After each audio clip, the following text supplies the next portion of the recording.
প্রিয় ভাই বোনেরা, ঋণের বোঝা কি আপনার বুক চেপে ধরছে? রাতের ঘুম হারাম হয়ে গেছে? মানুষের কাছে মাথা নিচু করে থাকতে থাকতে একেবারে ক্লান্ত হয়ে গেছেন? আমি আজকে আপনাদেরকে এমন একটি দোয়া বলবো যা রাসূল সাল্লাল্লাহু আলাইহি ওয়াসাল্লাম আমাদেরকে শিখিয়েছেন, যেটা প্রতিদিন পড়লে আল্লাহ আমাদের ঋণ মুক্ত করে দিতে পারেন। চলেন সেই দোয়াটি একটু শুনে নেই।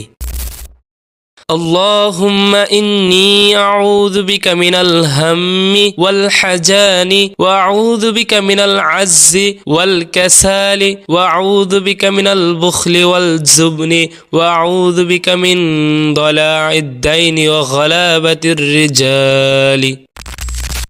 যার অর্থ হলো, হে আল্লাহ, নিশ্চয়ই আমি তোমার আশ্রয় নিচ্ছি দুশ্চিন্তা ও দুঃখ থেকে, অপারগতা ও অলসতা থেকে, কৃপণতা ও ভীরতা থেকে, ঋণের ভার ও মানুষের দমন ও পীড়ন থেকে। প্রতিদিন সকালে ও রাতে এই দোয়াটি পড়ে নিন। আল্লাহর উপর ভরসা রাখেন, আপনি ডাক দিলেই ইনশাআল্লাহ আল্লাহ দরজা খুলে দিবেন। এই ভিডিওটি যদি মন ছুঁয়ে যায় তাহলে একজন প্রিয় বন্ধুর সাথে শেয়ার করেন। আরো দোয়া পেতে চ্যানেলটা সাবস্ক্রাইব করে নিন। আল্লাহ আমাদের সবাইকে ঋণ মুক্ত ও শান্তিপূর্ণ জীবন দান করুন। আমিন। আসসালামু আলাইকুম ওয়া রাহমাতুল্লাহি ওয়া বারাকাতুহু।